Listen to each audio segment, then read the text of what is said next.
द्वितीय स्कंध चतुर्दश अध्याय श्री शुकोवाच मैत्रेयवाणी शुणी कर्णे हरस विदुरर मने कृष्ण शुकर रूप कथा अमृत पद हेउ कथा आनंदे शिरे कर देई संतोष चित्ते पचारई विदुरवाच यज्ञ बराह रूप धरी दंताग्रे धरणी उधरी जले आसन्ते ऊर्ध्व दंते आदि असुरर अग्रते लीला गदा हस्ते धरी ता देह दंताग्रे विदारी शुणी एकथा तुम्ब मुखे एवे पचारे मन सुखे ए दैत्य तेज नरगला किए तु गदा युद्ध कला ताहार जन्म कर्म जेते विस्तारी कम अग्रते मैत्रवाच ए परम कुतूहल वाणी जीव तर या शुणी तु धन्य साधु कुरु वीर सुधर्म प्रश्न ए तोहर हरिचरित गुण गाथा अमृत रसमय कथा जहा शुणते मृत्यु पाश सुतप्त चक्रे होई नाश से स्वयंभुव मनुसुत शांतनु तनय विख्यात तपर बले से प्रचंड चरण दे मृत्यु पिंडे स्वभाव तेज अनर्गला परम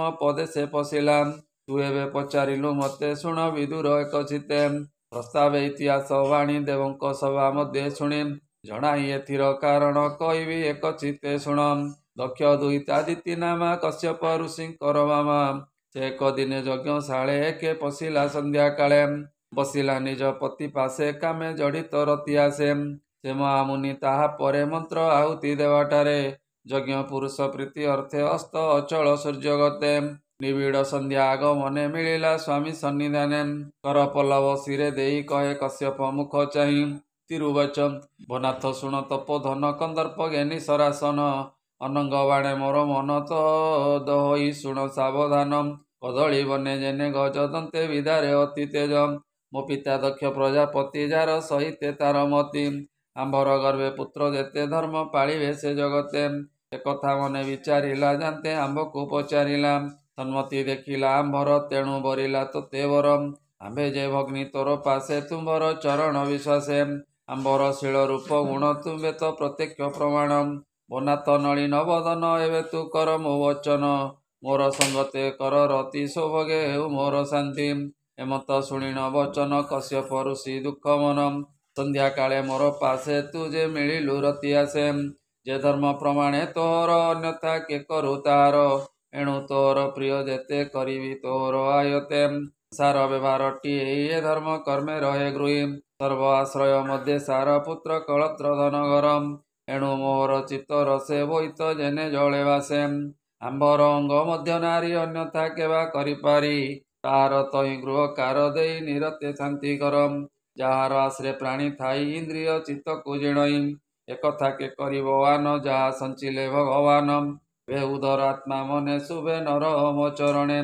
देख ए भयंकर बेला प्रेत पिशाच गण मेला भूत बेताल गण रंगे भवानी गण घेनी संगे भूतरे वसी भूतपति देखई सर्वजन गति मोहर देशे स्वभावे के कही पारु एही भावे पर अपर जार नाही बदने निंदा स्तुति काई आंबे सकल जा चरणे से बुझु ब्रह्म आचरणे ए जार प्रसन्ने सौभागी जे नर आत्मा गुणे भोगी जार निर्मल गुण चिंती किबा पटले सर्वे छंती चिंतती निर्लप शरीर देव मानवे अगोचर मते स्वामी मुख शुणी स्वभावे लजित तरुणी पिशाच चेष्टा देखि तार सुमने करंती विचार अभागी प्राणी एही मति जेता महिमा न जानती निर्मल चित्ते जोगी जने ध्याने चिंतती ता चरणे तप प्रसन्ने जोगे चिंती अशेष संपद भुंजती घोर गहने मुनि गणे जार प्रसन्ने जोग ध्याने ब्रह्मादि देव जाकिंकर जा माया बळे संसार त्रिपालन संहारण जे विश्व परम कारण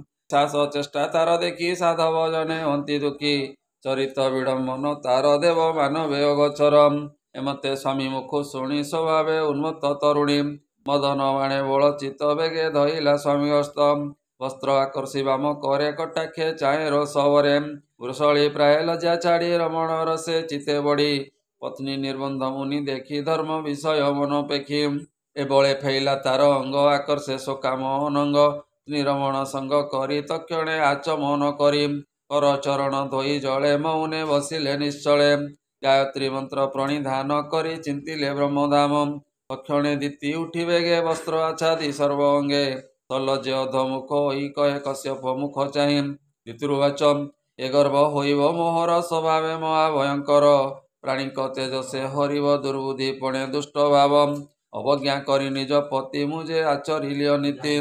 ହେ ଯୋଗୀନ୍ଦ୍ର ନମୁ ତୋ ଚରଣେ ତୋର ବିହାର ଭୂତ ଗଣେ। ସର୍ବ ବିନାଶ ଦଣ୍ଡ ଧର ତୁ ଦଣ୍ଡୁ ଦୁର୍ଦଣ୍ଡ କ୍ରୋଧର। ଏ ତୁ ଭୀମ ରୂପ କ୍ଷମାପତି ନମୋ ନମସ୍ତେ ପ୍ରଭୁ ଗତି। ଗର୍ଭ ଆମିଷ ମନ ଦେଇ କଏ କଶ୍ୟପ ମୁଖ ଚାହିଁ। କ୍ଷଣେ ଧ୍ୟାନ ଛାଡ଼ି ବେଗେ ମୁନି କହନ୍ତି ପତ୍ନୀ ଆଗେ। କଶ୍ୟପ ବାଚ ହେ ଭୋ ସଖୀ ଶୁଣ ଶୁଦ୍ଧ ଚିତେ କର୍ମ ତୋର ଆୟତେ। ମୁହୂର୍ତ୍ତ ଦୋଷ ଭୟଙ୍କର ଦେହ ହେଳନ କର୍ମ ତୋର। ଏ ଦୋଷ ତୋର କର୍ମ ଗତେ କର୍ମ ହୋଇବ ବିନା ସୂତ୍ରେ। ସୃଷ୍ଟି ହୋଇବେ ଶୟଳେ ତପ ସାଧନେ କର୍ମ ଫଳେ। ଏ ତିନି ପୁରେ ରାଜା ଗଣେ ସକଳେ ଖଟିବେ ଚରଣେ। ଧନ ଜୀବନ ସେ ହରିବେ ପ୍ରାଣୀକୁ ଦୁଃଖ ସୁଖ ଦେବେ। ନିର୍ଦ୍ଦୋଷ ପ୍ରାଣୀକ ମାରଣେ ପର ରମଣୀ କର ଶଣେ। ମହାନ୍ତ ଜନେ କୋପ ଜାତ ବଳେ ହରିବେ ବେନିବ୍ରାତ। ତାହାଙ୍କ ଦେଖି ଦୁଷ୍ଟପଣ କୋପିବେ ଦେବ ନାରାୟଣ। ଏ ଭୂମି ମଧ୍ୟ ରୂପ ବହି ବିଷ୍ଣୁ ମାରିବେ ବେନିବାଇ। ଇନ୍ଦ୍ର ଦେଶନେ ବଜ୍ର ଧରେ ଘୋର ପର୍ବତ ଦର୍ପରେ। ତିଥିରୁବାଚ ଭନାଥ ମୋର ପୁତ୍ର ଯେବେ ସମ୍ଭବ ଦୁଷ୍ଟ କର୍ମ ଭାବେ। ବିଷ୍ଣୁର ଶସ୍ତ୍ରେ ହେବେ ନାଶ ଏଣେ ମୋର ନାହିଁ ରୋଷ। କହିଁକି ଡର ମୋର ନାହିଁ ବ୍ରାହ୍ମଣ ସାପକୁ ଡରଇ। ବ୍ରାହ୍ମଣ କୋପେ ଯେ ମରନ୍ତି ପ୍ରାଣୀକ ବଧ ଆଚରନ୍ତି। ତାହାକୁ ନାହିଁ ସୁଖ ଲେଶ ନରକେ ହୁଅନ୍ତି ପ୍ରବେଶ। କଶ୍ୟପ ବାଚ କର୍ମ ବଳେ ବୀର୍ଯ୍ୟ ଯୋନି ଜନ୍ମ ଲଭନ୍ତି ଦେହ ଜ୍ଞାନୀ। ଶେଷ ଦୁଃଖ ଫଳ ଭୋଗେ ଭୁଜନ୍ତି ଜୀବନ ସଂଯୋଗେ। ଏ ସଂସାରେ ଶୋକ ଅନୁତାପେ ଯେବା ଅର୍ଜିବେ ବଳ ଦର୍ପେ। ବିଷ୍ଣୁର ହସ୍ତେ ପ୍ରାଣ ଦେଇ ସମ୍ଭୂତ ରୂପେ ବେନି ଭାଇ। ତାହାଙ୍କ ପୁତ୍ରଙ୍କର ମଧ୍ୟ ବିଷ୍ଣୁର ଭକ୍ତ ଅନୁବାଦେ। ହୋଇବେ ବିଷ୍ଣୁ ଭକ୍ତ ସାର ଅତୁଲ୍ୟ ସୁଖ ସୁବିଚାର। ତାହାର ସତ ଇହ ଲୋକେ ବିଷ୍ଣୁ ଭକତି ମନ ସୁଖେ। ତା ଯଶ ଗାଇ ନିରନ୍ତରେ ତରିବେ ଏ ଭବ ସଂସାରେ। ଯାର ପ୍ରସନ୍ନେ ସଂସାର ହୋଇବେ ମାୟା ବନ୍ଧୁ ପାର। ମହାଭାଗବତ ବାଣୀ ତା ଯଶ ଗାଇ ତରେ ପ୍ରାଣୀ। ସେ ବିଷ୍ଣୁ ଭାବ ଅତିରେକେ ଅନ୍ତେ ମିଳିବେ ବିଷ୍ଣୁ ଲୋକେ। ପୁଣି ଦେଖିବୁ ତା ମୁଖ ଲଭିବୁ ଅତିଶୟ ସୁଖ। ସୁକର୍ମ କରି ସୁକୁମାର କର୍ଣ୍ଣେ କୁଣ୍ଡଳ ହୃଦେ ହାର। ମୈତ୍ରବାଚ ଏ ପୁତ୍ର ପୁତ୍ରର ଗୁଣ ଗୁଣୀ ବୈଷ୍ଣବ ଗୁଣେ ଶିରୋମଣି। ଅନ୍ତର ଆତ୍ମା ଅତୀତ ସେ ସ୍ୱାମୀଙ୍କୁ ନମିଲା ହରସେ। କଶ୍ୟପର ସମ୍ବାଦ ଶୁଣ ସୁଜନେ ଜ୍ଞାନ ଭେଦ। ଦ୍ୱିତୀୟ ସ୍କନ୍ଧେ ଭାଗବତ କହି ବିପ୍ର ଜଗନ୍ନାଥ। ଶ୍ରୀମଦ୍ଭାଗବତେ ମହାପୁରାଣେ ପାରମହଂସ୍ୟାଂ ସହିତାଂ ଭାୟାସିକ୍ୟାं ତୃତୀୟ ସ୍କନ୍ଧେ ଦ୍ୱିତୀୟ କଶ୍ୟପ ସମ୍ବାଦେ ନାମ ଚତୁର୍ଦଶ ଅଧ୍ୟାୟ। बोल आनंदे एक बार हरि हरि बोल।